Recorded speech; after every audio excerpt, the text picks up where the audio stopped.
Hello, everybody. I'm Chris VanMeter, and we are here with Jeff Hoogland, and we're bringing you an exclusive Hex Shards of Fate Primal Dawn set review. The full spoiler was just released this last Friday on the 22nd of April. The set itself is going to come up here on Tuesday, which would be the 26th of April. And we just wanted to go through all of the cards and kind of give you guys our impression on how these cards kind of line up in the current format. Jeff and I are professional Magic the Gathering players, so we have a little different insight and a unique perspective on how the cards in Hex actually interact with each other. We've been playing the game now here for a couple months, and I think that it's about time that we put our hat in the ring as far as evaluating these new cards.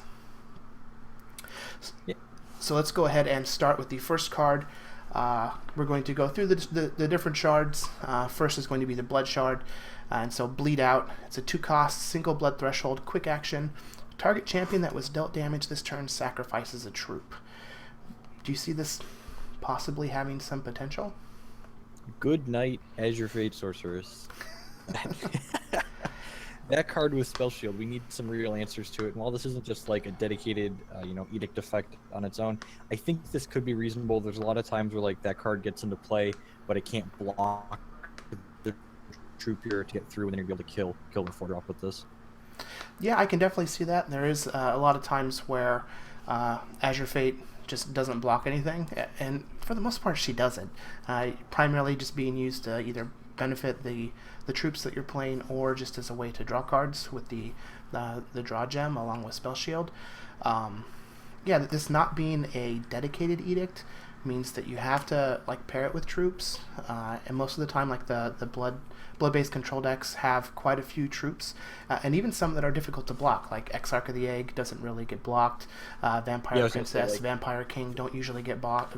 Even the Spiderlings that you'll get from like Zorzim's activation and whatnot won't get blocked. So I think this card does have some potential if that type of removal is what you're looking for.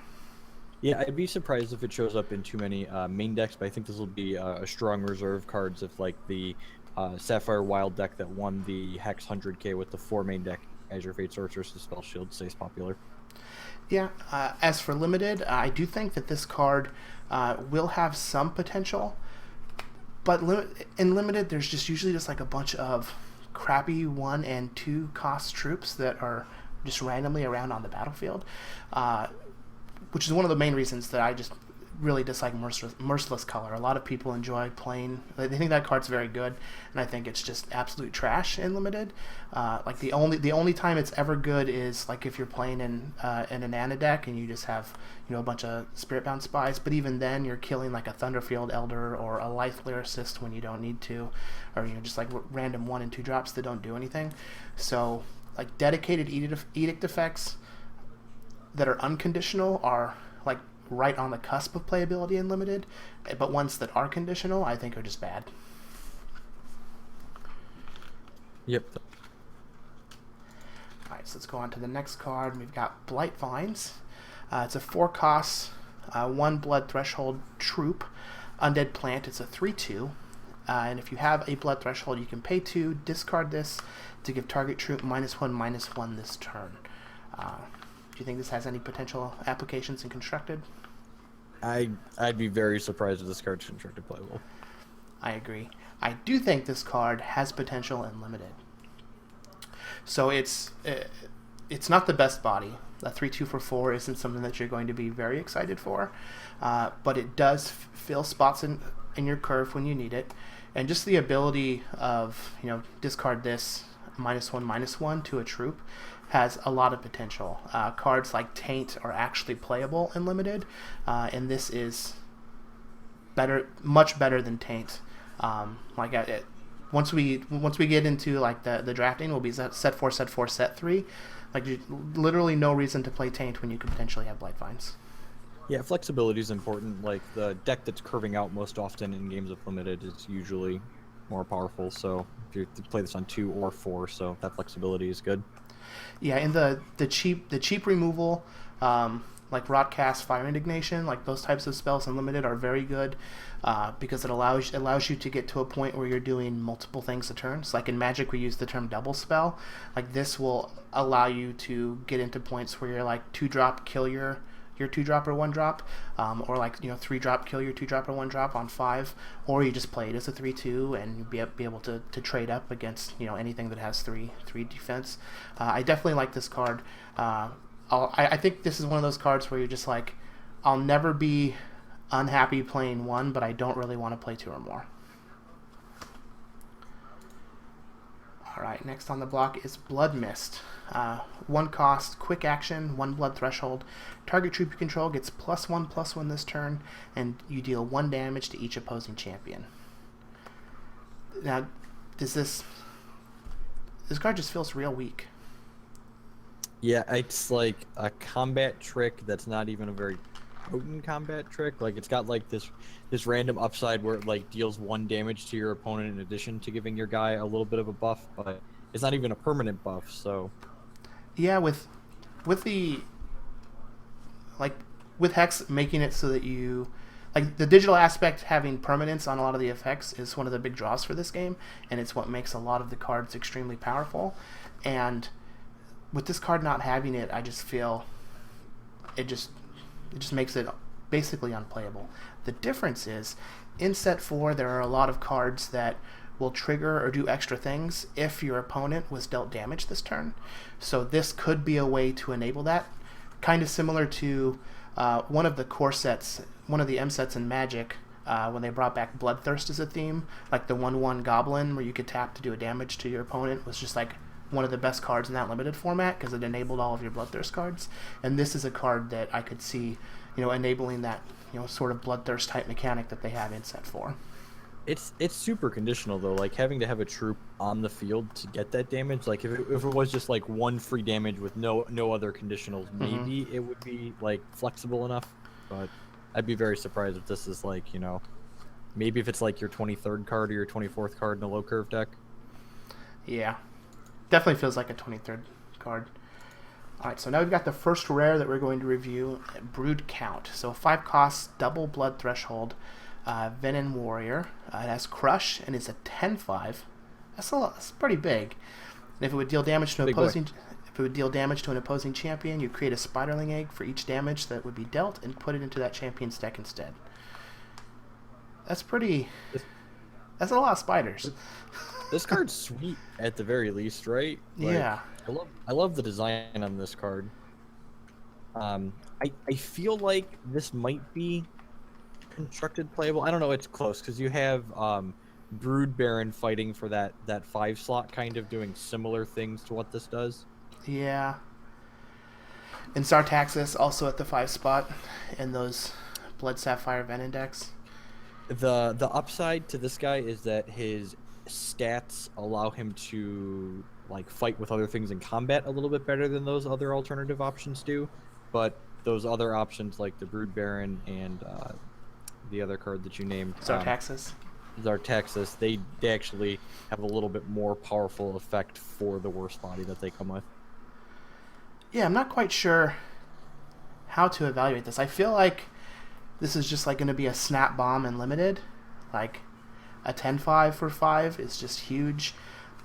At putting 10 spiders into somebody's deck when they have like 30 cards left in their deck is just insane. Like you're just making their deck 25% spiders with 1 hit.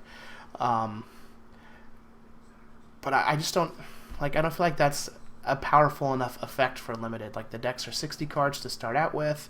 There's a lot of unconditional removal that people are playing. It costs a lot at 5. And not only that, but like even if you get to start a new turn cycle with the card, there's no guarantee it's going to be able to attack and even deal damage. So unlike the Brood Baron, which as soon as you start your next turn, it starts filling their deck up with a ton of eggs. Yeah. This doesn't guarantee do that. Exactly. Yeah, I'm not high on this card for constructed, but I am going to be very happy to snap first pick this when I open him in a booster pack. Yep. All right, so we've got Closed Coffins, which is A very interesting card. So it's a 3-cost constant, double blood threshold. If an opposing troop would die, void it, and each opposing troop with the same name enhance Dex and Crypts instead. That's real weird. So like the Winter Moon hate is strong in this one. Yeah, so like it's not even just the Winter Moon hate, right? So like if I have this in play and I kill one of your troops, that troop is gone for the game. Like all of the copies of it are gone, but this is still going to remain in play. So if you play another troop and I kill that troop, then all of the copies of that troop are going to be gone. So, when you have these decks like the Blood Sapphire Venom Control deck, if your opponent has this out and they kill your Fentail, all of your Fentails are gone. They kill your Azure Fate, all your Azure Fates are gone. Which a lot of these decks that rely on something like Azure Fate, that greatly reduces the effectiveness of the deck. Could you imagine playing the Phoenix deck and they just kill your Phoenix and they're all gone? Yeah, I think it's very good against cards like Phoenix and cards that can recur from the graveyard. I don't really think that this is going to be very powerful against decks like the Blood Sapphire deck that you're talking about, because that deck is capable of winning plenty of games without ever seeing an Azure Fate Sorceress or without ever seeing a Fentio. Mm-hmm. So I think you really want this type of effect. Like, I think this is intended as Winter Moon and like Phoenix hate, because the Winter Moon decks, they cycle their threats back in again and again and again, and they rely on having a pretty low threat count. Like, you extinction their one Root Father, and they probably can't win the game anymore if this card's in play. Yeah, I can definitely see that. It does, even make a better point for a lot of the Winter Moon decks diversifying their threats. You'll see there's a lot of 2-ofs and 3-ofs of all the different threats in the Winter Moon decks, and I personally think that is a very good way to build the deck, and with something like Closed Coffins potentially seeing play, sideboard against it, they might even, or as reserves. Like, gotta get used to reserves. Definitely does very well. I think that this is weaker than like Drowned Shrine or Frost Wizard, but still might have some applications. It's also a little bit more flexible than those cards, I think, too. So, can come in like this. Is probably even reasonable to reserve in against like Rutherford Banks decks, for example, stopping Charge Colossus loops. Yeah. Oh man, be able to hit Charge Colossus or Angel of Dawn. Oh. All right, so we've got the next card is Corpse Caller, just a 2-drop, one blood threshold, 2/2. Necrotic Allegiance. When it enters play, create a zombie and put it in your hand, and a zombie is just a 2/2 for 2. So this is most of the time in your deck that if you build the deck for this, it's just going to be a 2/2 for 2 that puts another 2/2 for 2 in your hand, and I think that might actually just be good. Yeah, I think if there is like a black based, like slightly aggressive deck, I always call them like brunch decks, like not quite aggro, not quite mid range, like something in between, like this type of value card that can create pressure and is a reasonable 2-drop isn't awful. Yeah, I 100% going to play this card in draft. Like, and it's only a common. Like, you could very easily just have like 4 in your deck. Necrotic Allegiance isn't going to be too hard to turn on if you're just drafting all the good necrotics. I think this card would work very well in like a Blood Ruby aggressive style deck in Limited. You are only going to have one set 3-pack when you're drafting, but you still could end up with some Deadeye Rippers and Deathmass Assailants, Flamehand Invokers. Like, those are all necrotic creatures. I mean, even with this at common, like, you could just have a second Corpse Caller in your hand. Exactly. Yeah, the whole Allegiance thing, not having to just be in play, but could also be in your hand, really pushes the power level of some of these cards a little bit further than a lot of people, I think, will take for granted. In particular, the resources. The Allegiance resources are very good. I agree. Let's see. Next here we've got Concuss. 2-cost, 1 blood threshold, basic action, Empower. Deal 1 damage to target champion. That champion discards 1 card. So Empower is one of the new mechanics in Primal Dawn, where you can just basically double all of the numbers on the card. So for this, for 4, you would deal 2 damage, and they would discard 2 cards. I like how the Empower mechanic gives you flexibility, kind of similar to like Kicker and Magic, where you can, or Replicate, where you have like this card does something on the cheap, but as we get later into the game, you have the possibility to get more out of it. But I'm not sure how good this is going to line up in the format. I think in in a format where like agoraphobia sees play, where it's just like 3 costs they discard 2.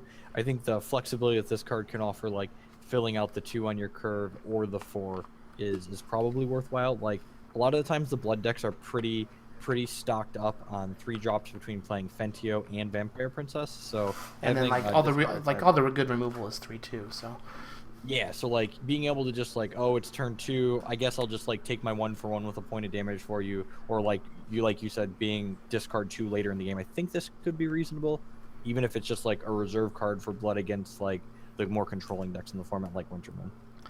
yeah, I also like that it does stuff if your opponent doesn't have any cards in hand. It's like a lot of the discard spells. At least Arachnophobia can still put some spiders in your opponent's deck, but with this, if they don't have any cards and you draw it in the late game, it's just like 4 cost, deal 2 damage to you. Yep, shock them. Which does have some utility, and I feel like depending on the pace of the limited format, this card is either going to be an all-star or complete trash. So it really is just all gonna depend on the pacing. Let's see here. Next we've got Darktur Taloutter. So it's a 3-cost blood Shinhair warrior, 3/2. When it enters play, create a battle hopper for each opposing Coyotl and put them into play, and then each opposing Coyotl gets 1 defense. So this is there's a cycle of race hate cards in Primal Dawn, and this is the Shinhair versus Coyotl race hate card. I feel like a lot of times this is just going to be a 3/2 for 3. I'd like to start with saying I feel like we should dub this the racist rabbit now. The racist rabbit. It does look pretty racist. Yeah, so like a 3/2 for 2, and then like you just get some O1s if they happen to have Coyotls, and the Coyotls they have gets a permanent -1 defense. I think that probably 8 times out of 10 I'm not going to start this in my limited deck, but I'll have it in my reserves, and I don't think that this has enough of an impact to like even be constructed playable. Yeah, I don't think so either. Like I would be very surprised if Coyotls turns into a tier 1 deck in constructed, and I think that would be what a Coyotls deck would have to be for any deck with blood to consider playing this card. Yeah, like there are some pretty good 1-drop 1 toughness Coyotls, but I mean, yeah, this guy just doesn't. I don't think it's gonna be very good. And not to mention, it's even a double blood threshold at that. Yeah. All right, Death Chant. 3 cost, 1 blood threshold, constant. When a constant enters play under your control, put a random troop from your crypt into your hand. So there's a lot of cards, a lot of constants in Primal Dawn, and they do effects like this where when a constant enters play under your control, do something. So I feel like that will potentially be a limited archetype, as well as I think there's going to be like a red or a ruby blood constant deck in constructed once we see the rest of the cards that are in Primal Dawn. But I feel like this is probably one of the weaker when a constant enters play do X. This card triggers on itself entering play, or you have to play something else afterwards? It does trigger on itself. It doesn't say another. So at the very least, it's just a 3 cost. Rebuy a random troop from your graveyard, which isn't the worst deal, and it's definitely going to be playable in the constant decks. But I don't think this is like going to be a symbol that type of deck is open. Okay, fair. All right. So next up, we've got Death's Liturgy. So this is a very Jeff Hoogland card. It's a 4 costs, 1 blood threshold, quick action, void a troop in your crypt, deals damage to you equal to that voided troop's attack, and then you draw cards equal to the voided troop's attack. That I do like drawing cards. I'm just a simple man that wants to pick up as many cards as I can every turn. The fact that this is a quick action is phenomenal, I think. Yeah. Oh, you know what? There's a 10/5 with Crush above that we just talked about. There is. Are you willing to take 10 damage to draw 10 cards? I mean, great. Greatness at any cost. Yeah, this is definitely interesting. I think that a lot of times especially in limited, this is just going to be like 4 cost, draw 2 cards, take 2, which I don't think is good enough. Like, I don't think Epiphany is like actually playable in limited. But just the potential of being able to draw some cards. Now, there are quite a few cards in Primal Dawn that interact with the crypt and like put cards into your crypt. So there's a Satyr Wayfinder basically in Primal Dawn, which I think works very well with this type of card. But this is just one of those effects where it's like, this isn't something that is in Hex, and the pacing of Hex is so different from Magic that I won't really know how good this card is until I play it. You know, like, even just like looking at head to the next card in this player, which is just, you know, this 2 cost common vanilla 3/1, like, it really depends on like what the average power is of the cards that you're drafting in, you know, limited playable. Like, if the average card in your deck has 3 power, like 4 draw 3 lose 3, that doesn't seem unreasonable. Yeah, that actually is a good point. This does work very well with the next card, just Dire Spider. It's the vanilla 2 cost 3/1. Yeah, it seems pretty sweet. You just get to like cash your Dire Spider in, trade in with something or a removal spell, and you just get to draw some cards. I also like that. Actually, this is actually pretty important. So the permanence aspect works really well with the last card, the draw card. So like, if you happen to give your troop like +2 attack and then it dies, and then you just cash it in for 5 cards and take 5 damage, that is definitely greatness at any cost. I think Dire Spider is just going to be a perfect curve filler. Like, I'll play this card in every single blood deck that I play in limited. Yeah, it's basically going to trade up a lot of the time, right? And it's going to provide reasonable pressure. Exactly. It's also has the potential to trade down, but there are enough cards that synergize with spiders that I think it's worthwhile. Alright, so we've got Duskwing Scavenger is the next. 5 cost, double blood threshold. Narcotic Ranger has flight, and when it enters play, you void target troop in your crypt. It gets attack equal to the voided troops attacked. So, this doesn't seem stellar. Yeah, I don't think this is going to see play in constructed. Could potentially see play in limited. You know, it is Flyers are good. Yeah, like it is a 1/3 flyer, and a lot of times, just like, even if you exile or even if you void a 2-power troop. Man, I keep messing these terms up. Even if you void a 2-power troop, it's just, you know, a 5 cost 3/3 flyer, which I think is perfectly respectable. So like, this is a card that is going to see quite a bit of play in limited, and it's even a common. So I mean, like Dire Spider, like, again, like, if you've got 4/3 3 or 4 of those, you know, 4/3 flyer is nothing to scoff at. All right, so here we've got another common that I think is going to be very, very good in limited. Just a 3-drop single blood 2/2. Socketable Miner. When it deals damage to an opposing champion, you create 3 spider laying eggs and put them into their deck. So the flight gem is only 1 sapphire, right? Correct. So this is a lot of times either going to be a 2/2 flyer for 3. It could also be a 2/2 can't be blocked except by blood troops and artifacts for 3 if you happen to be in blood. And it can also just, you know, give something a permanent -2 attack when it comes into play with the Brutality Gem. I think this card is just going to be very good in limited. Like, Runeweb Infiltrator is one of the best cards in set 3 draft, and this is close to the same card. Okay. Yeah, and think about 3 kind of being really gummed up on the curve in blood, and I think for that reason this card's just not constructed playable. Yep. Now, speaking of a good blood card that's not at the 3 spot, I think Facetaker is going to be very, very good in constructed. 2 cost, double threshold, double blood threshold, 3/1, necrotic rogue, basic 3 voided troop in your crypt, transforms into a copy of the voided troop, and it gets at end of turn revert this. I think this card is very, very, very good. I mean, yeah, even just like, you know, you look at this card and you say, well, you know, maybe there's some decks that just want to play a 3/1 for 2, and this is a 3/1 for 2 that's just extra upside. Yeah, it's going to be perfect on the curve for blood. There's not a lot of 2-drops. You know, for the most part, it's just some number of Rot Cast and Inquisition, and like, that's it.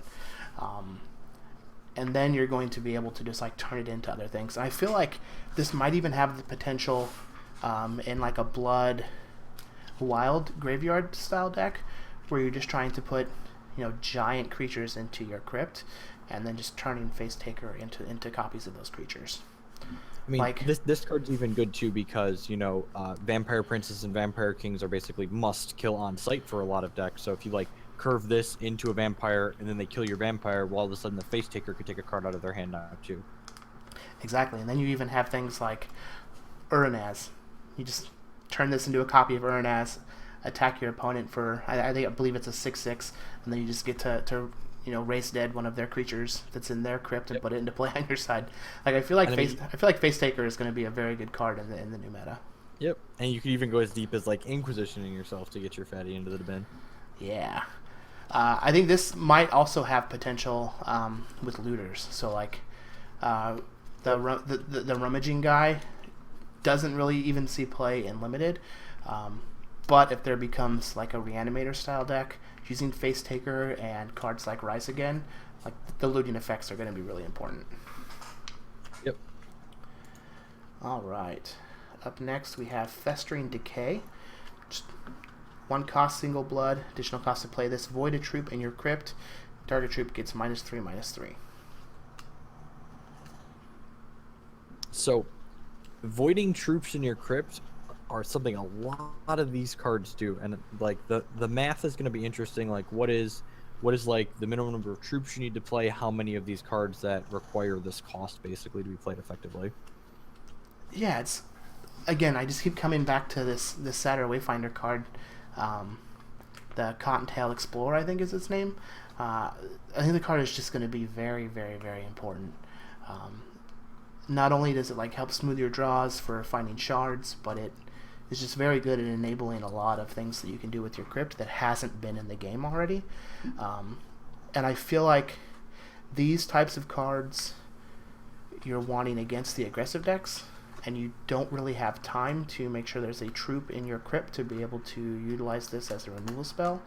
So I could potentially see this maybe having some play as like 21, 22, 23 card in your limited deck, but I don't think it's going to be good enough in constructed, and I don't think it's just going to be good enough to try and pace the game properly in limited. Like if your opponent, if your opponent is like Urgnok, this card's just not going to be fast enough. Yep. All right, next we have Gallows Ghasts. So 6 cost, single blood, 4/4, socketable major, socketable minor. When a troop dies, if this is in your hand, this gets +1/+1. This guy could be very, very big if you were to play it in like a blood style control deck. Because it's not just when one of your troops die, it's just whenever a troop dies. Okay. And you could put the Gem of Brutality in it so it can effectively act as a removal when it comes into play by taking the power off something as well. Yeah, it also only has a single blood in its casting cost, so it could just be a big flyer if you're Blood Sapphire. It could be like it could have Brutality and Spell Shield if you're like Blood Wild. It could be it could have Haste and Conflagration if you're Blood Ruby control. So could you imagine just like kill this guy, extinction these guys. All right, just play this guy as like an 8/8. You take 8, attack you for 8. It's definitely got some potential closing power behind it. Yeah, it has a lot of potential. I'm also interested to see. I'm also interested because it says dies. So like, gets destroyed, I think is a term that they had been using in the past. I'll have to look through some of the other cards. I don't think dies is a term that is used very often in Hex, and I like if they're changing to that. It's just a very easy term for Magic that kind of consolidates a lot of things dying. But I feel like this card has a lot of potential. Yep. And it just like, makes sense for people that have even never played the game before. Oh, this thing went to the crypt. Obviously, it's died. Yep. All right, this is another sweet card. Gemborn Prowler. So it's a 4 cost, single blood, 3/3. 1 shot if you have a blood threshold while this is in your hand. 2, reveal this. Void target socketed card. This gets all socketed powers of the voided card. Wow. That's not basic, so it can be used at quick speed. If it doesn't have Spell Shield and it's socketed, it's gone. Nice Azure Fate that doesn't have Spell Shield. By the way, my guy is going to get all these abilities that your card has. This is really good against Azure Cannon because like they they like play their Azure Fade out during their ready step in response to tunnelers coming in, and you can just like tag it before their tunnelers come off because it's a quick action. Yeah. Thankfully, you can only do it once, but even then, that's just and it's a 4-cost 3/3. This card is real sweet. It's a real unique design. I really like it. I think it's going to see quite a bit of play, mostly in reserves. I really wish it could take things with spell shields. Why doesn't it just say like choose? Right? Yeah. Spell shield is busted. I mean, we know it. Like hexproof is busted in Magic too. Like it's the same thing. Yep. It's a yep. Limiting an interaction is frustrating. All right, Gemsoul Deathblade. So this is my pick for one of the best arts in the set. For those of you who played World of Warcraft, this is basically the Tier 1 Rogue set from Molten Core. But it's a 3-cost, double blood threshold, Gemsoul Deathblade. It's a 2/2. When it enters play, you can discard a troop, and if you discarded a card this way, it gets +1/+1 in flight. So it's a 3/3 flyer for 3 that will enable cards that need you to have troops in your graveyard. I think this card has the potential to see a lot of play in Limited, maybe even some play in Constructed. I guess it depends on if the Reanimator strategies are viable. I guess if you're curving this into Rise Again, I've sold myself. Curving this into Rise Again sounds really sweet. Yeah, so you can curve this into Rise Again. You also can just like on 5, you can just like play this. Or I guess it would be 6. So you just like play this, discard something sweet, and then use Facetaker to turn it into whatever you discarded and be able to attack with it. Like I think if that type of deck is playable in the new meta, then like this is definitely a card that's going to be in that deck. Yep. There's going to be a lot of turn 5 Warrior and Prowlers, I feel like. Pretty much. And I really like this in Limited too. Like 3/3 flyer for 3 is just really good stats, and there are going to be a lot of cards that you're going to end up having to play in your deck that will need to exile a troop from your crypt in order to get extra effects. And it's just I think this card's just real sweet all around.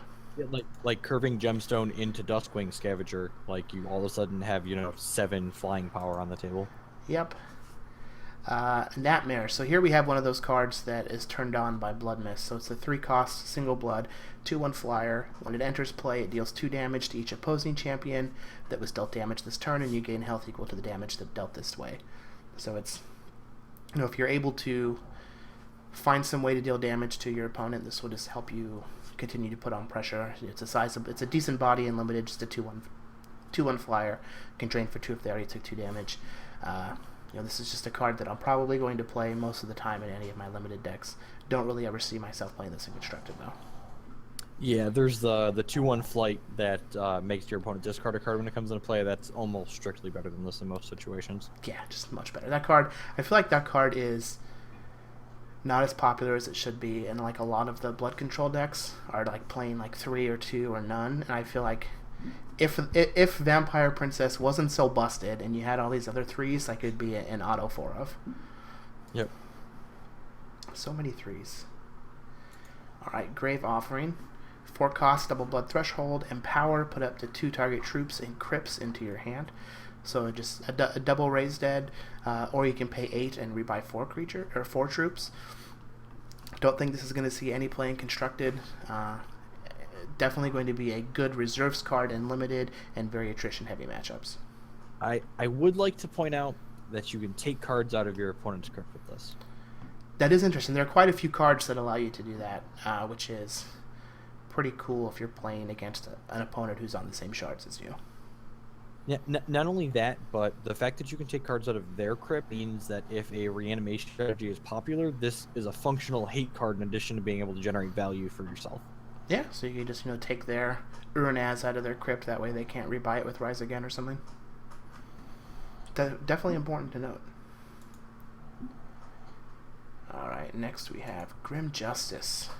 3-cost, double blood. Basic action, destroy up to 1 target troop with cost 2 or less. Put up to 1 target troop with cost 2 or less from your crypt into play. That is a lot of things. Why does everything have to cost 3? Right? Although I think this card would be a little busted at 2. Yeah, it's definitely busted at 2. This card seems great. Like I'm a sucker for just some good straight clean value, and this card screams good straight clean value. Yeah, I mean, kill your guy, get back my Exarch of the Egg. Don't mind if I do. Yep. Yep. Like that's a beating against the aggressive decks. Like Exarch is just so good against them already, and then like you're trading one of their guys for another removal spell, basically. Like, yeah, I definitely can see this having play in Constructed. Will very likely play it in Limited as well, but I don't think it's a snap first pick. Only hitting troops with cost 2 or less can be a hindrance, like if they just don't have anything that matters. I'm interested to see how the timing on this works. Like, can you just like kill your own troop and then rebuy that same troop if you need to trigger and enter the battlefield effect again? you shouldn't be able to do that. Hex works the same as Magic in that I'm pretty sure you have to choose all Just both the legal targets for the card as you put it on the chain. Okay, well that definitely takes away some of the potential uses for it, but even still, I think this card, I'm not sure where it will fit in, right? Like do you really want this in your deck that has Exarch of the Egg, or do you just want a set of Vampiric Kisses? Or I feel like this doesn't compete with Vampiricus so much as it competes with Rockcast, which occasionally sees play in those blood sideboards, blood reserves. Yeah. Again, why does it have to cost 3? Yep. All right. So next we have Grim Martyr. It's just a 6 cost, double blood threshold, 5/5. Shift 1, sacrifice this, draw 2 cards.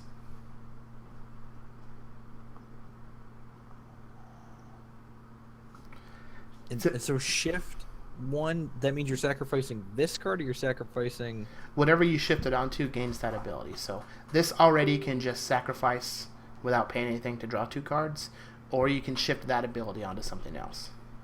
Okay, that makes sense. Probably not Constructed playable. Yeah, I don't ever expect to see this in Constructed, but this is definitely a Limited playable. Like, Hatchery Broodguard is 100% playable. This is a sizable body in Limited. It basically feels like a dragon from Magic. It doesn't have flying, but it's a huge body, and then you can even put the ability onto one of your little crappy troops to cash it in for 2 cards. I really like this card in Limited. I think that this is the type of card that I might even be tempted to first pick if there's not a lot going on in the pack. Yeah, it seems very powerful, and like again, you want troops in your crypt in this set. Yep. Hatchery Tormentor. So here we have a 1 cost 2/1 in blood. There's not a lot of those. At the end of each turn, if an opposing champion was dealt damage this turn, create a Spiderling Egg for each opposing champion that was dealt damage this turn and put them in their decks. Again, I think the line for a card like this is, would I play a 2/1 for 1? And if your deck would play that, like, this card's phenomenal. Like, it's that with upside.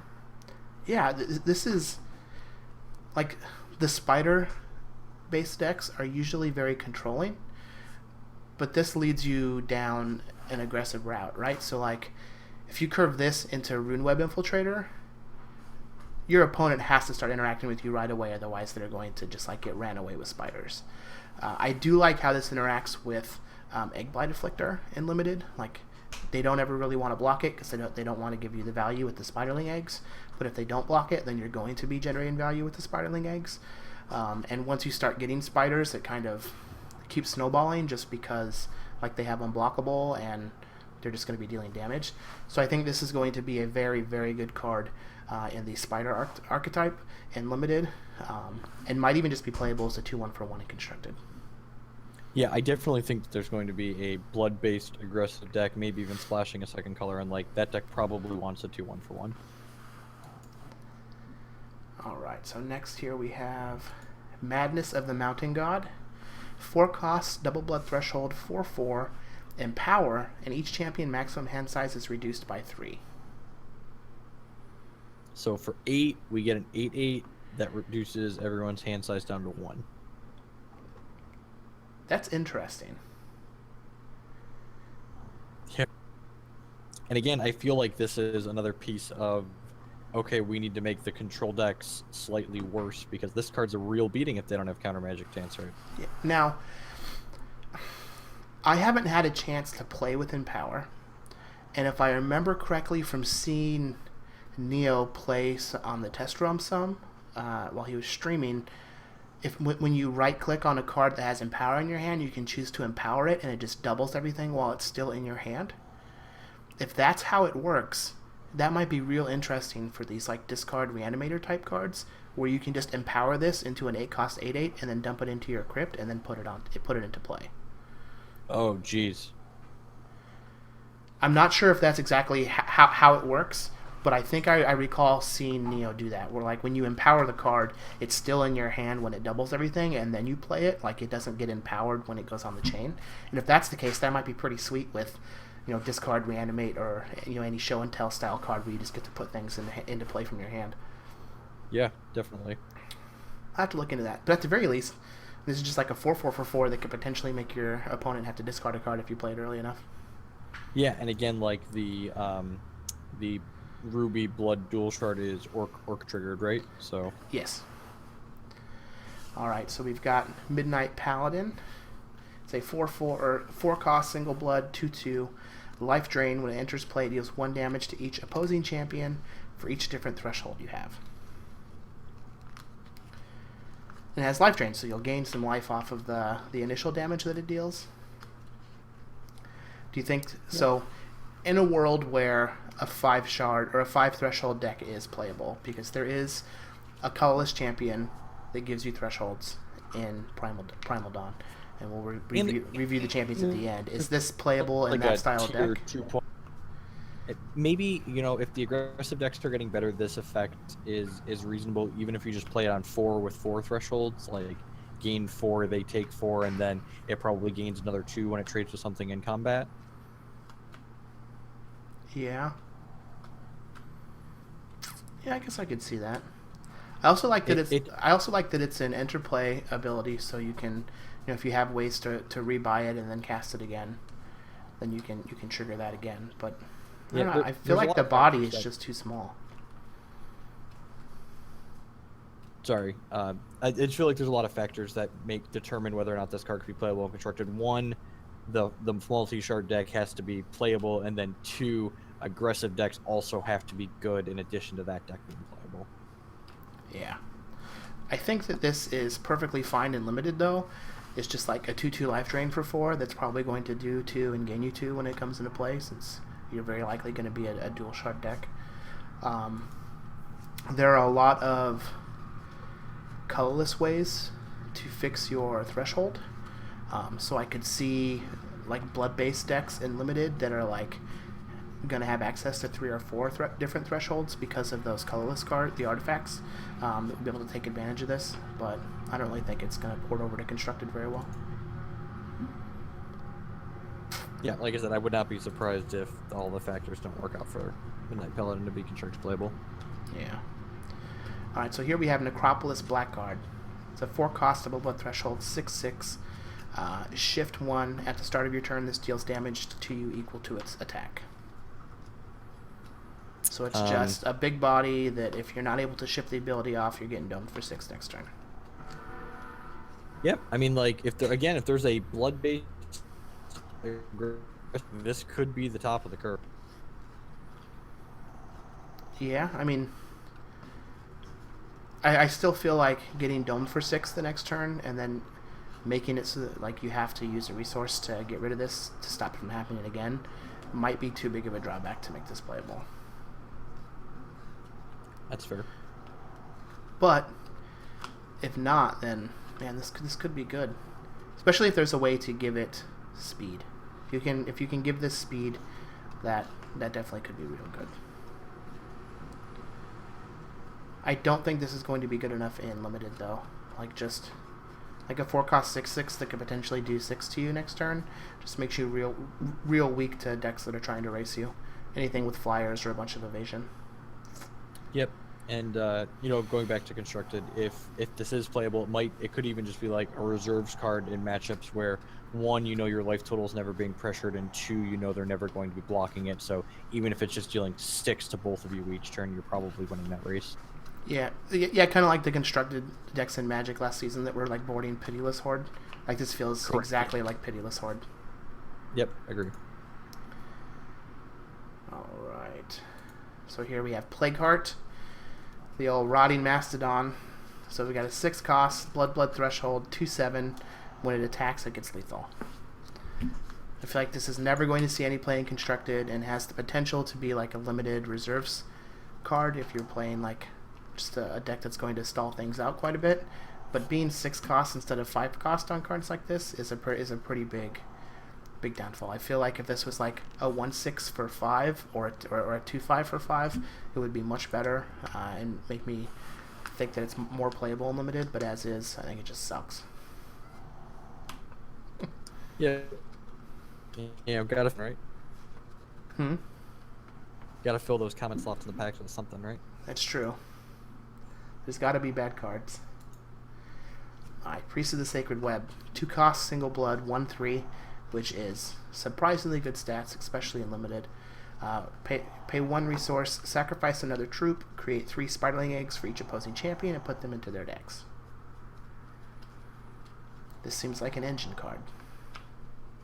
And in all honesty, as far as constructed goes, I don't hate this against aggressive decks. Like, sometimes I'd like to reserve in a 5th and 6th Exarch of the Egg, essentially, against, the 1-drop aggressive decks. Like, it's just a 1/3 is a good wall. Mm-hmm. Yeah, I could definitely see it filling those roles.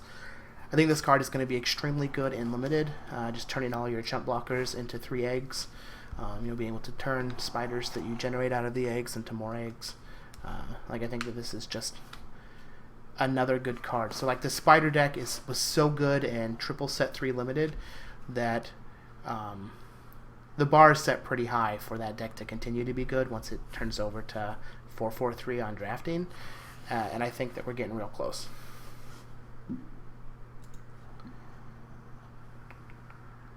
Alright, next we have Reap. 3 costs, single blood threshold, basic action, gain target troops thresholds, destroy that troop.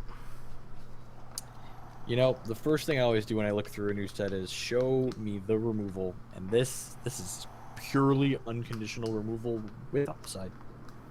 Yeah, it's so the big correlation is kill. Kill's like the exact same card, except it's a quick action and it can't hit artifacts. This is a basic action and can hit artifacts. So I think it's just going to come... I don't think it's really going to come down to Reap versus Kill. It's just going to be you play some number of both of them. Yeah, definitely. I started with 4 kills in a lot of the blood decks I was working on when I first started playing, and like there's just so many random artifacts that it doesn't touch. And so I think, a 3-1 split in favor of Kill or even a 2-2 is probably where we're going to be starting a lot of the time with blood decks moving forward with this card. Yeah, I mean, you could even just be like 3-2 and just play 5 copies. Yeah. Where things might get interesting is if you have Eternal Sage when you play Reap, things could be very nice for you, depending on what you happen to Reap. Because it triggers Eternal Sage on gaining the threshold. So if you kill a Crocosaur with Eternal Sage, you're going to get +9/+9 to one of your troops, which is pretty sick. Yeah. So I do like Reap. Not being quick is definitely downside, but I think it's worth playing some number of both. Alright, so Succubus is a 5 cost, 3/5 flyer with double blood. She is quite scantily clad, actually, although it is a Succubus, so what do you expect? When this attacks, target opposing troop gets enthralled. In basic, you pay 8 and exhaust her to gain control of all enthralled troops. So that is very costly, but a 3/5 flyer is hard to kill. So probably limited staple, not going to see playing constructed? Yeah, I don't think I'm ever going to play this in constructed, but I will snap first pick a 3/5 flyer that can, mind control like 4 creatures or whatever once I hit 8 resources. Yeah, definitely. Yeah, the art's pretty sweet. Yeah. If you like that sort of thing. Here we have Subterfuge. 1 cost, single blood threshold, basic action. Look at target champion's hand. Choose a revealed non-resource card. Transform it into a random card of the same shards. That's kind of weird. This is such a sweet take on discard. It is. But I don't think it's good enough. You're definitely 1 for 0ing yourself, which is the important thing you need to keep in mind with a card like this. Yeah.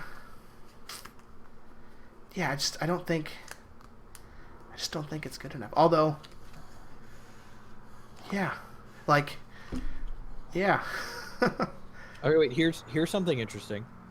It is target champion's hand, which means you could yourself upgrade a stinker in your own hand in the late game. Maybe upgrade a stinker. So since it transforms it into a random card of the same shards, it's not tied to the cost, right? So like, correct. If I look at your hand and I see Crocosaur and I pick Crocosaur, like it could turn it into Eye of Creation, it could turn it into Wrathwood Colossus, it could just turn it into anything with triple wild as the threshold, right? Yep. I don't know. This is so weird. Like, the fact that it 1 for 0s you, I think, just isn't going to make it good enough. But if there is a situation where there are decks in the format with, like, cards that you just can't actually beat, but you can't take it with Withering Gaze or Withering Touch, whatever the actual duress is, like, you could just, play this in your reserves alongside your Inquisition, I think. Yep. I don't know. All I know is I'm never going to play that in Limited. Yeah, that's fair. Again, like, giving them a random card in Limited, like, 1 for 0ing yourself there is exceptionally bad. Yeah. All right, next we have Splitskull Gladiator, just a 3-cost, single blood threshold, 3/2 with Empower, so it's just a 3-mana 3/2 or a Crawworm, a 6-mana 6/4. I think this card is great. Definitely going to play it in Limited. Don't think it's going to see much play in Constructed, but, 3-mana 3/2 with Kicker Crawworm I think is good enough for Limited. Yeah, definitely. Like, again, filling spots on your curve, being a top-end bomb, or just filler of the 3. Seems great. All right, we've got Splinter of Bokrug. 2-cost, single blood threshold, 1/2 flight. When it enters play, bury the top 3 cards of each champion's deck. I think this works very well with the 1-drop 2/1 that gives them spiders at the end of the turn if they took damage. And I could definitely see that in the limited spider decks, but I don't really think this is going to see much constructed play. Yeah, probably not constructed play, but in limited also enables, again, possibly all of these cards that want troops in your crypt. Oh, it's each champion. I thought it was just your opponent. Yeah, that's even better. Okay. Yep. Yeah, definitely going to play this in limited. Alright, what's next? Skitter of the Arachnid. So a 3-cost, single blood threshold, basic action. If you have a blood threshold once per turn, when a Venom troop you control deals damage to a champion, if this is in your hand, you may play this for free. Create 8 Spiderling eggs for each opponent and put them into their decks. So this is a cycle of cards in the set where once per turn, if a troop of a certain race deals damage to a champion, you can play it for free. I think that the diamond one is the strongest. It just makes two phantoms. I mean, 8 Spiraling Eggs is a lot, but I kind of feel like this is barely playable unlimited and just not playable at all in constructed. Yeah, 8 into 50 is a lot different than 8 into 32, 30, you know. Yeah. All right, what do we got next? So Shingami, 5 cost, triple blood threshold, 5/4 crush. When this deals damage to an opposing champion, you may void all troops you control. Put all troops from your crypt into play. If this would enter your crypt, void it instead. So the fact that it only voids the troops that you control and not everybody's troops, I'm not a huge fan. So like kind of like a Living Death type card. But like a 5/4 crush for 5 isn't bad stats. Yeah, the problem is, you know... Oh, I guess it is you may, so you're not forced to trigger its ability, so you can just like beat down with your 5/4. Okay.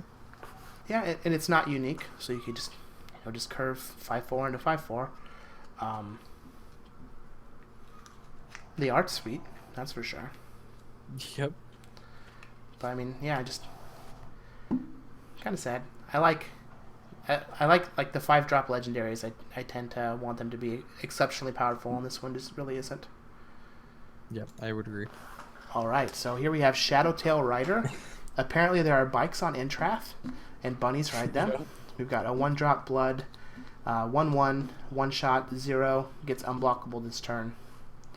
I think this is just chaff all around. Yep, just not even. It does nothing for nobody. Sweet art though. It's a bike bunny. All right, here we have another rare 2-drop, 2/1 Tezozo, Rage 2. When he dies, put him in your deck, and he gets, when this enters play, destroy target opposing troop. This card's great. Yeah, I mean, it's just a 2/1 Rage 2 for 2 that happens to have other text. Yep, and again, it's just like you look at Verdant Wild Boar out of the cards that we have now, you look at it and go, is this card playable if I never draw it again? Yep, probably, and like occasionally you do actually draw it again, and then it's insane. Yeah, the only thing that I don't like about Tezozo is that it's unique. Like, I want to be able to go, like, turn 2, turn 3 Tezozo and just pressure my opponent immensely. But it is unique. You know, a 2/1 Rage 2, this card has to be killed very quickly or they're going to die. Yeah. Yeah, I like Tezozo a lot. I think you, like, snap play 4 of these if there's a blood-based aggressive deck. Yeah, I agree. Man, and then if you ever just get to Shriek Moss something with this, how sick is that? Yep. Yeah, exactly. Like. Yeah. And this would actually be kind of cool with Peak. You get to like look through your deck, and it is only like 2 costs. So like as you get into late games, if you're digging for this card, like it's going to be very easy to like dig for it and play it the same turn because it only costs 2. Yeah, and you know, in reality, like this could even be just a control finisher. The fact that it never dies, and like you want to see more cards with it. Like you could just be playing a bunch of answers and like play this efficient threat on the second turn that they answer it or die, and then you know eventually you just go back to your controlling game, and then you're going to draw it again at some point. Yeah, I also really like this card in limited. Like the fact that we only have 40 card decks means that much more often are you just like gonna draw your 1 copy of Tezozo after it dies and just be able to kill a troop, and then if you ever get to do it a second time, like there's just an infinite amount of value. Yep, not to mention, you know, the rage buff is permanent, so any plus power he's got when he shuffles back in, he's got when you draw him again. Yeah, man, that's sick. Yeah, I like Tezozo a lot. And it's got a sweet name. Yep. Alright, so here we have Vampython, just a 5-cost single blood, 3/5. When an opposing champion is dealt damage, gain 1 health. So it has kind of life drain. And I'm hoping that the dealing damage, like when multiple troops deal combat damage, that they're treated as separate instances like they are in Magic. And if that's the case, this could be pretty sweet for just like gaining a bunch of life on your combat step. Yep. And it's a sizable body. I definitely think this card's going to see a lot of limited play, very few, if any, constructive play. Yep, agreed. Alright, Vilefang Searge, 4-cost single blood, 1/4, sacrifice another troop. This gets lethal this turn. I feel like this should be a 3-cost 1/4. Yep, that's again another no constructed play. Maybe it's filling out the end of your draft deck. Yeah, I feel like the 3/2 that I can pitch to give something -1/-1 is just going to be better than this almost every time. Yep. Here we have Wailing Rider, so a 5-cost double blood threshold, 2/2 or 2/5, sorry, and he shifts with Rage 2. Again, constructed chaff, limited fodder. Don't really think this is gonna see much play, to be completely honest. Like being able to shift Rage onto something is kind of cool, but being a 5-cost 2/5 leaves almost nothing behind. Yep. Right, you get to close out on a sweet one though. Yeah, the last blood card is Zentos Malice. This card is sweet. It's a 2-cost double blood threshold legendary. It's a constant. You can pay 2 resources and 2 health to create 4 eggs for each opposing champion. Put them into your deck. You can pay 2, sack a spider, draw a card, and gain 2 health. This card is awesome. It's a self-enabling engine. It is. How many of these do you play in your deck? I feel like there's a control deck where I play 3 of these.